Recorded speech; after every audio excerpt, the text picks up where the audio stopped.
May be the most dangerous drug ever created. For years, fentanyl has torn through the St. Louis region, killing thousands and shattering the lives of so many more. For months, News 4 has looked into the local crisis, from how the drug enters our communities to who it hurts most and how we fix it.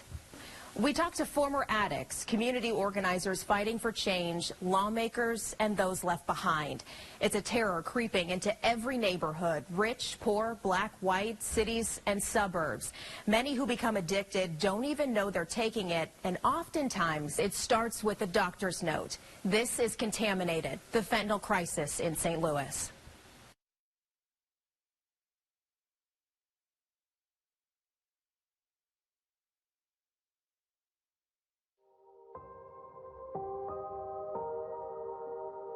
In 2019, more than 70,000 people died of a drug overdose in the United States.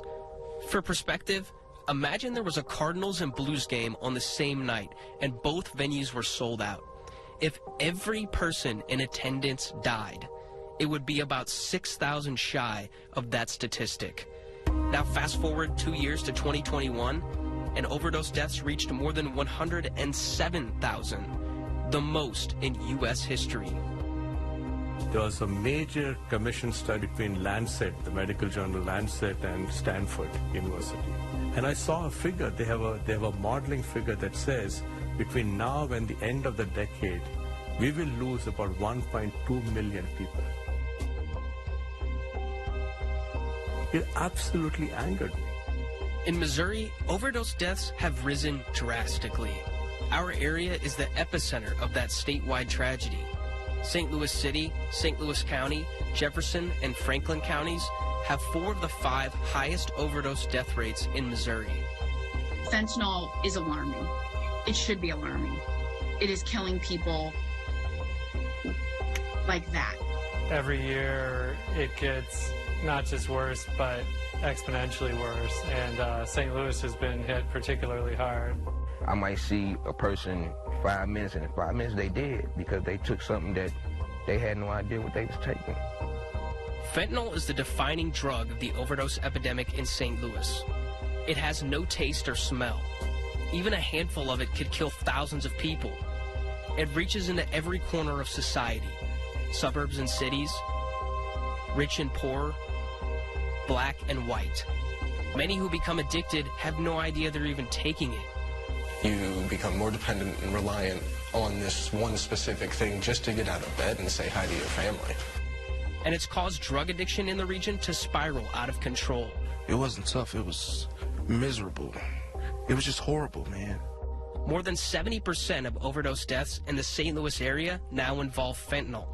It can happen to anyone because it happened to my family, and I never thought it would. Addiction happens accidentally. Nobody ever says, my goal in life is to be a drug addict. She was just everything. I mean, she had a kind heart. She loved life. She loved people. She wanted to help people. She loved her friends and her family. I know I was her favorite. I mean, she was my everything, you know. Patty's daughter, Jessica, struggled with addiction for more than a decade. Patty fought for years to get back the daughter she recognized. It's a nightmare. You know, there's so many times I lay in bed and wonder where she is. Addiction is so much more difficult to treat than, say, infections or other conditions. Because this is one disorder that throws a patient into a survival mode. And I describe that as a form of internal homelessness. They're not literally on the street, but the disorder has made them do things that only a person in a survival mode would do. And most of the time, the drugs are not the problem for an individual. They're the current solution to different problems: trauma, adverse childhood experiences, non-medicated, non-treated mental health disorders. Lots of things go into why somebody has problematic use. And rarely is it ever, they just like getting high. When I look back, I think there was a lot of depression that he may have had, and he always hid everything. Like, he always wanted to be happy around his family and stuff. Never wanted anyone to see him sad or upset about anything. Easygoing, laid back, soft-spoken. Everyone says he had an infectious smile, and a really sweet person. Everyone wanted to be his friend. Robbie was an avid skateboarder, and other kids looked up to him because of it. If you would ask him about stuff, he would say, "Oh, I'm good, everything's good, everything's fine, everything's good, Mom." That's what he said all the time. So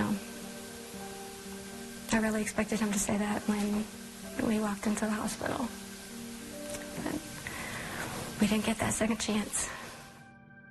I used to argue with her because I get so mad at her, you know, you do have a choice and you're choosing this. You can stop anytime you want to. You don't have to do this. And if I knew then what I know now, I wouldn't have been that way, because I don't think they really have a choice. I think they fight for their life every day.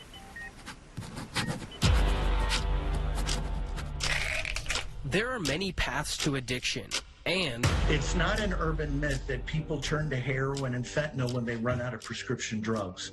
Hundreds of thousands, if not millions of people had been started on these medications for chronic pain, and some of them might need to be on these chronic opioids for the rest of their life because it's just so hard to get off of them. CJ Colombo is one example of this. I was 15 and I had never done drugs a day in my life, and I was instantly put on 10 milligram Percocets, which is something that you should gradually work up to. Malcolm Johnson's path to painkillers was different than CJ's, but he too became addicted to pills prescribed by a doctor. First time I got shot with a .357 hollow point, and I got shot in the back and it blew my stomach open. The bullet hit my pancreas, large intestine, small intestine, and I lost a kidney. I done had 2 surgeries, and they say I'll be in pain for the rest of my life, so I'm taking pain pills, prescribed by the doctor. That's basically how it started. I was taught when I was a medical student that if somebody has pain, they're not going to get addicted to a substance and to an opioid, okay? I was taught that. My parents didn't know. They were following what somebody with a medical doctorate degree was telling them was good for their child. It wasn't until after the prescription stopped that I realized something else was going on. Stayed with heroin for a few years. Once fentanyl hit the city, it was nearly impossible to continue getting heroin, and fentanyl was all that was around. I had bought like 2 prescriptions of Perc 10s, thinking that they was Perc 10s, but they was fentanyl pills. You're talking on, you bought this on the street from somebody, but you thought it was... Yeah, I mean, they had the bottle and the name on them and everything. It's a kind of a bad time to be a young person, because any pill or any powder that's bought on the black market could potentially be laced with fentanyl and could kill you immediately. Robbie died in 2017 at 31 years old. He was one of 951 people to overdose on an opioid and die in Missouri that year. Jessica died in 2018 when she was 32. She was one of 1,132 people to die of an opioid overdose in Missouri that year. The numbers climbed again in 2020 when nearly 1,400 Missourians died of an opioid overdose. His death certificate was fentanyl intoxication. At the time, did you even know what fentanyl was? No. I knew that my mom's friend had cancer, and she had a fentanyl patch, but that's the only time I'd ever heard of fentanyl. Fentanyl is an important hospital drug, and it's used by people in everything from childbirth to colonoscopies, and so it has really a legitimate use. The illicit fentanyl, the kind that's killing people, almost all of it comes from China.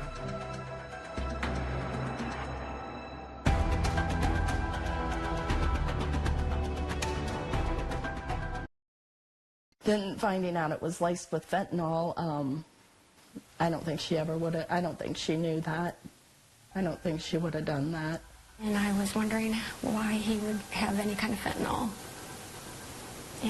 to take his life. Like, I didn't know where he got it or because I knew that was a patch. I didn't know anything else about it.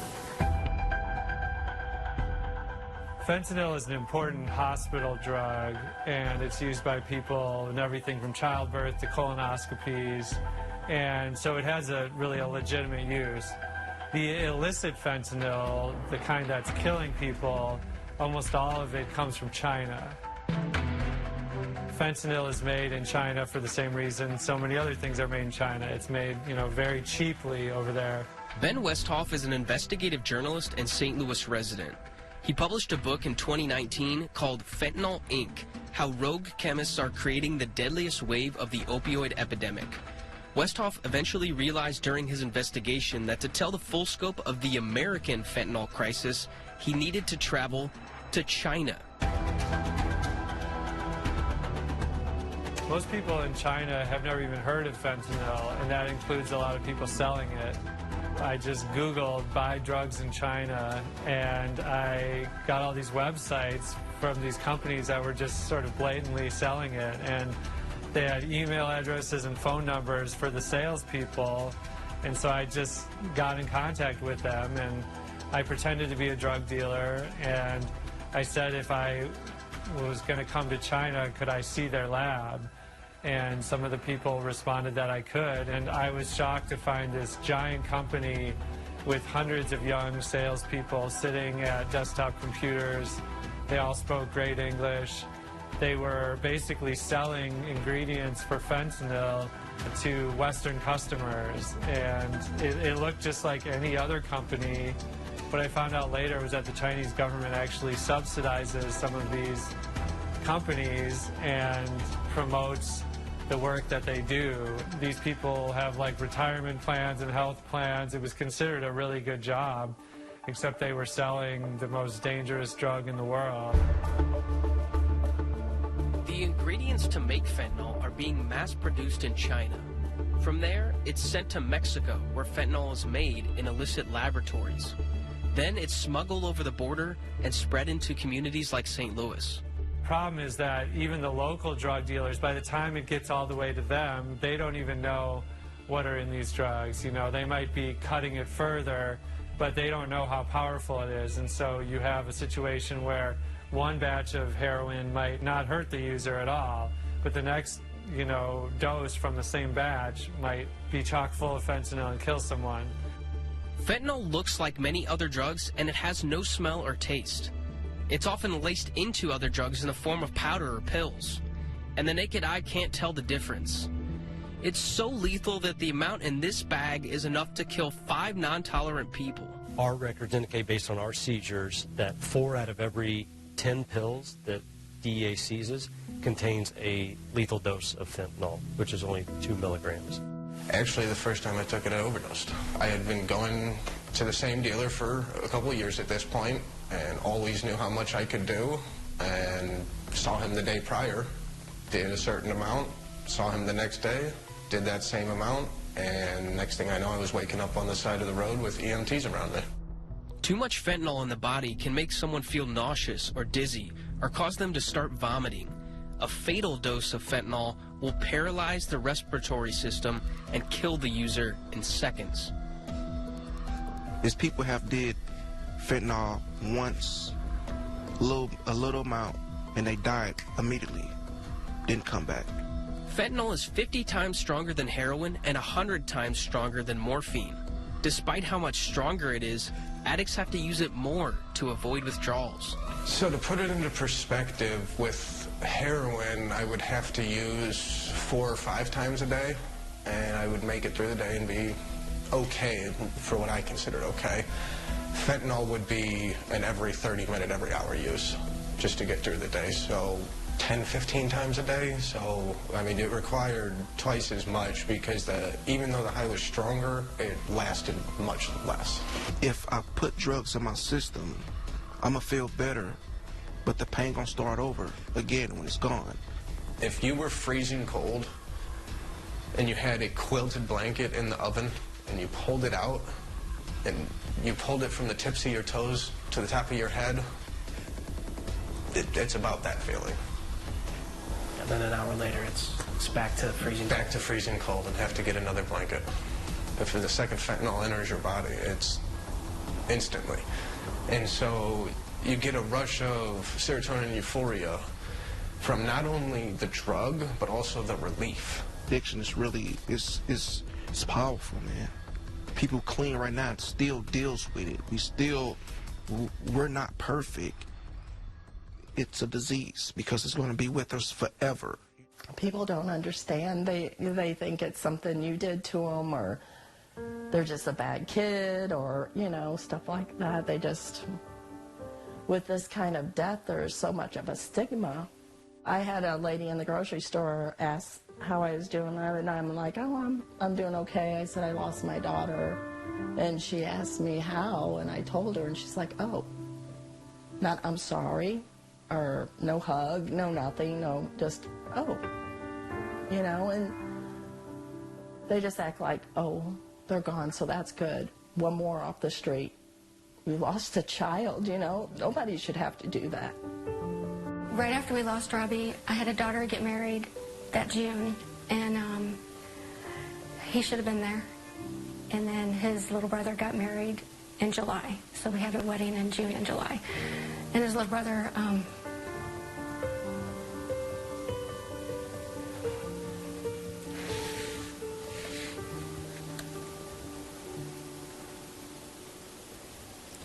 he really wanted him at his wedding, and he wasn't there, so he should have been there. Unfortunately, I don't really think there's a way to stop fentanyl from getting into the country. Even if you get China to really crack down on this, the trade is going to move somewhere else. Would you say that combating drug addiction right now is a top priority in Jeff City? No, I don't think that it is overall. And again, it goes back to the stigma of it. This is North St. Louis. This place has been suffering from a thing called benign neglect. You ever heard the term benign neglect? What it simply means is if something goes wrong, I just let it. I allow it to go wrong. It's going to continue to happen, and people think that a lot of this stuff maybe ends up in urban areas, but this particular epidemic is across the state. It affects rural communities, it affects urban, suburban areas. We're suffering a crisis that this could have reduced harm, it could have saved lives, and we could have directed folks to rehabilitation. Trish Gunby is a state representative in Missouri. She sponsored House Bill 2570, which would have started a program to distribute fentanyl test strips to communities in Missouri. Other states are already utilizing test strips to prevent overdoses. It just did not move at all. It's a program that has been done nationally in red and blue states. For me, vetting it's a bill that saves lives. How much more do you need to know? Missouri Senator Holly Rader's prescription drug monitoring bill was finally signed into law in 2021. Missouri was the last state in the country to pass that legislation. You know, I had sponsored that for 8 years before, and it was really just a fight every single session. Before I got there, you know, we had one senator that had made a comment of, well, it's just a cleansing of the gene pool. And so you've probably seen or heard kind of the old adage where all these bodies are floating downstream and people are just picking them up and taking them out of the water. And no one stops and says, why are all these bodies here? So instead of putting an ambulance down at the bottom to figure out how to get these bodies from floating downstream, let's put a gosh darn fence up. I think that we've come a long way, but we're certainly not where we need to be when it comes to people focusing on this issue. People don't know what they don't know. The state spends like $60 million a year on hepatitis C cases. Syringe programs can reduce that by 50% in new cases. You know, you look at an overdose death, which is preventable for $1 or $5 or, you know, something like that. When somebody dies, your minimum cost to the tax, $10,000. You got toxicology. You've lost a member of our capitalist society that, you know, buys and sells goods. And, you know, you can look at me, for example. Taxpayer naloxone saved my life many years ago, a long time ago. $100 was invested into me. Now, in my lifetime, I'll probably pay the federal government over $1 million in taxes. So if I had died, that would have been a loss to the federal government in $1 million. So why are they not willing to invest $1 to save $1 million? This is a way, you're saying, to save taxpayers money? Well, this is a way to sometimes get to people that lack empathy. and you need to go to fiscal responsibility as well. Because not only is this the right thing to do for other people, for humans, so they don't die, it's going to be the most cost-effective thing, you know, at the current situation. Fentanyl and drug overdose deaths are getting to be even worse than COVID deaths, and yet we don't have that same state of emergency. We don't have that same sort of outlay of funds and resources, and I think we really need that. We do have to treat this as a medical problem, and we do have the right medicine. There are 3 FDA-approved medications to fight opioid addiction: buprenorphine, methadone, and naltrexone. There's also Narcan, which can reverse the effects of an opioid overdose and save someone's life. But it can only be used after an overdose and not as a treatment drug. The St. Louis City Fire Department used more than 10,000 shots of Narcan in the last 4 years. That's an average of 7 times a day. You know, there's a difference between treatment programs and recovery programs, and that's another area that just unless you've been in it, you really don't understand. And, you know, people need to go to treatment to get clean and to get healthy, but it's so much more than that, because you have to learn to manage your triggers. You have to have a community of recovery specialists around you while you walk that out. Some people it takes 2 years. Some people, it may be your entire life. They just need somebody to just pat them on the back or, you know, shake their hand, hold them or hug them. They just need to know that somebody cares that much. I am worth it. The local black community has been affected especially hard by the overdose epidemic. In February, 8 people died in the Central West End from the same batch of drugs laced with fentanyl. All 8 of them were black, and black men specifically are 3 times as likely as any other demographic to die of an opioid overdose in Missouri. And we still deal with people saying, it can't be like that. Why don't those people just simply pull themselves up by their own bootstraps? Addiction is a heavy weight. It buckles the knees. Jubilee Community Church sits on North Grand Boulevard in North St. Louis. After a member died of an overdose, they put a treatment clinic inside the church. Because there was no hope, especially with the black community. There was nothing, we call it a treatment desert. When a drug took me to the point that my whole family abandoned me, I was homeless, sleeping up on the bridges, being in places where people would never think that exists. It got to the point that, okay, I got drugs, that's all I got. I got tired one day, man. It got to be more to this. I can't keep living life like this. I didn't think about the future, and now I do. I think about when I turn 65, when I retire, you know, having money put up. It's wonderful to see them when the light bulb goes off, when they start living life again, when they start really thriving. It's such an honor and a privilege to see them. Like, drugs get you high, they make you feel good, right? But it's so many more things in life that make you feel better. You know, setting goals and actually reaching them goals. Like, I set goals in my life I made a 3-year goal, and I accomplished them in 6 months. That did it. It was over with after that. What were those goals? Okay, they was kind of not that big.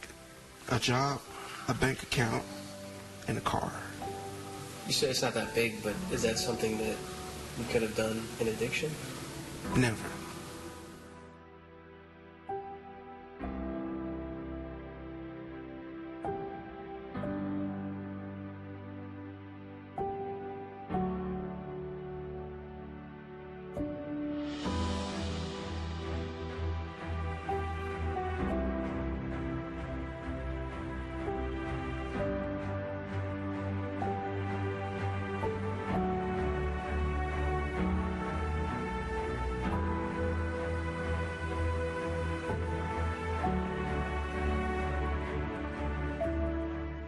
Overdosed twice and been pronounced dead on arrival at the hospital. I died about 7 times. How many times did you overdose? Last year, probably 11 times. Contaminated, the fentanyl crisis in St. Louis. News 4's 1-hour expanded documentary is streaming live now. If you have a loved one struggling with addiction, there is help. Scan the QR code for local resources and to watch Contaminated today. News 4, watching out for you.